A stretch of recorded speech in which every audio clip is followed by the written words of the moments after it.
Salam buat semuanya. Ya.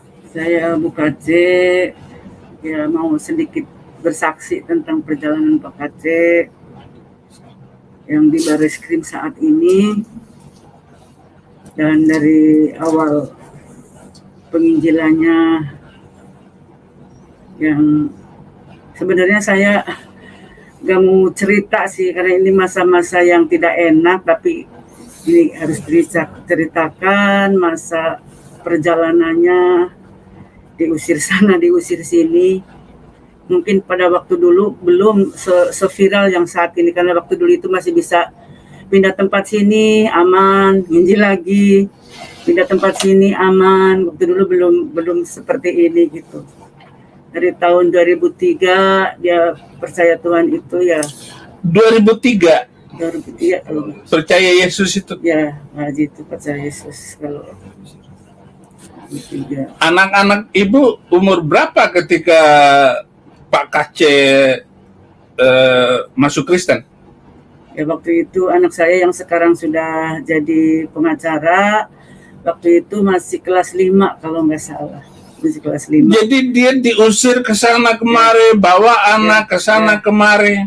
Dari kejadian itu pun waktu dikepung sampai ada 50 orang lebih lah. Itu anak saya menyaksikan dia bersembunyi di dalam apa itu ya, melihat bapaknya itu. Dia ya sangat tertekan dan trauma, juga masih anak kecil.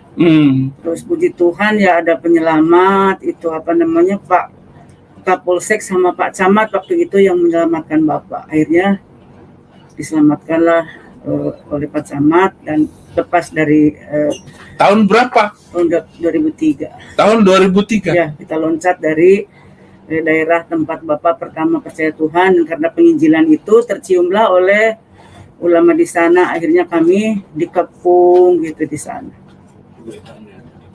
Beritanya ada di Detik apa ya?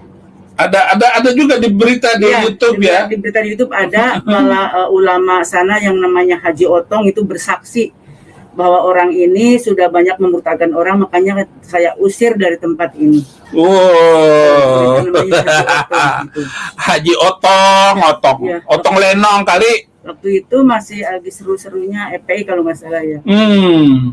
Itulah. 2003. Diselamatkanlah. Jadi berapa kali pindah sampai ini ketangkap tahun ini?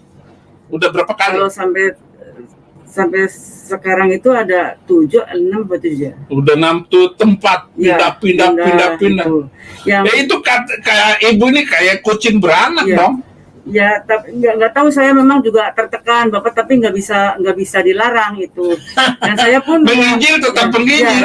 Haleluya. Juga cuman ya karena istri apa udah terikat, jadi kayak nggak kasihan gitu, nggak bisa ninggalin dia gitu.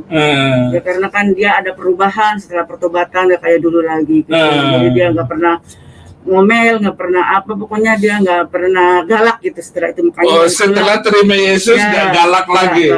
Beda dong, saya setelah terima Yesus tambah galak. Nggak pernah galak, dia selalu bebas, mau apapun, mau ngasih uang, mau habis, mau apa, nggak pernah nanyain, mau pokoknya masak pun apa dimasakin dia makan.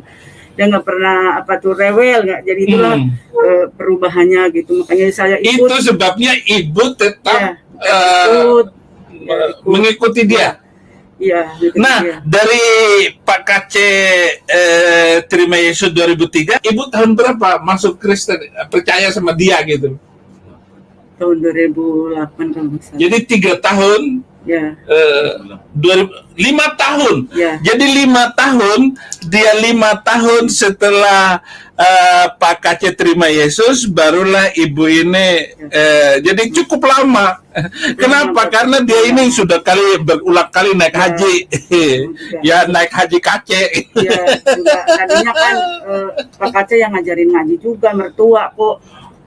Jadi Pak KC ini guru ibu dulu. Ya, kumaha tuh. Ya, itulah. Jadi seperti itu ya, kita pertimbangan yang lama ya. 2004 dia kecelakaan. Oh, 2004 Ya, kecelakaan. jadi sekarang pincang itu bukan karena ditembak polisi, tapi Oh. infonya katanya ditembak polisi, enggak. Itu emang kecelakaan dari 2004. Jadi kemarin saudara-saudara saya bercanda di sebelah penyidik, wah bapak pincang ini ditembak Ya kan? polisi ya.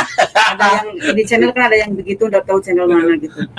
Jadi jangan bikin isu bahwa Pak Kacet Ya, pincang itu tembak, karena ditembak betul. polisi, jangan, itu nggak ada itu. Jadi kecelakaan. Terus?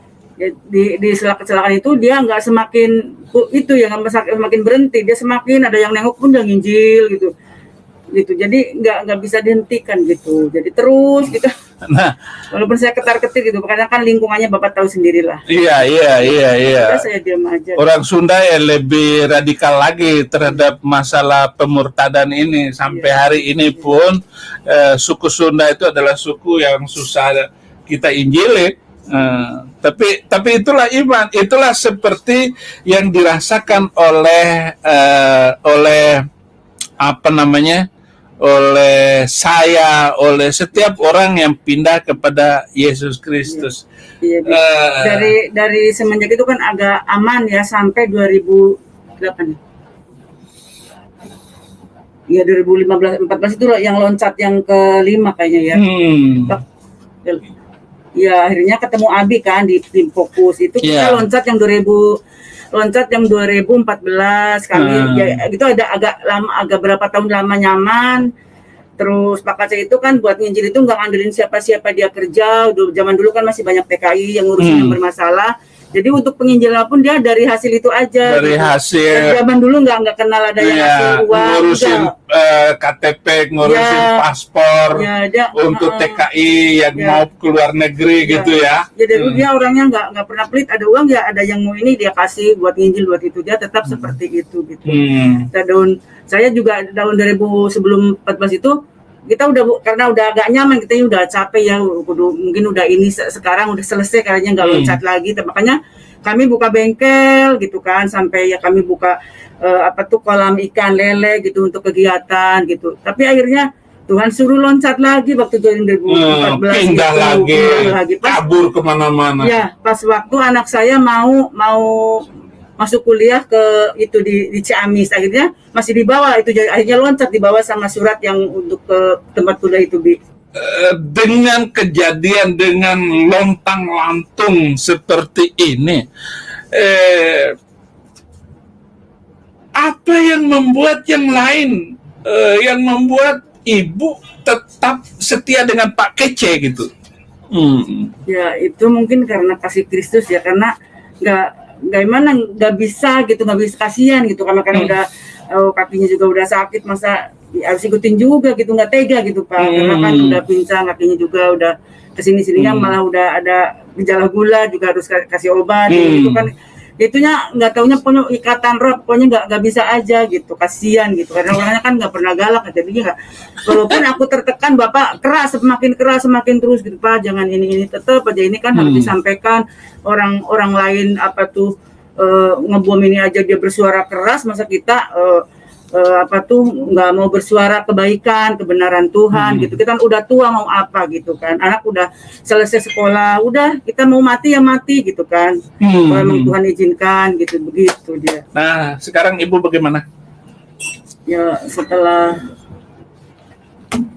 Bapak ditangkap ya, keadaan saya ya kan habis di BAP Bapak sampai jam 5 kita dibolehkan pulang ya, nggak bisa tidur sampai 2 hari, sampai nggak makan juga nggak bisa, makanya lemas udah naik baris krim tuh sampai 5 tingkat sampai lemas gitu, pokoknya udah, karena baru pertama ini. Kalau dulu kan yang masih belum ada YouTube gitu, gitu. Sekarang jadi waktu dikejar-kejar itu ya memang dia masih bisa tempat ke tempat.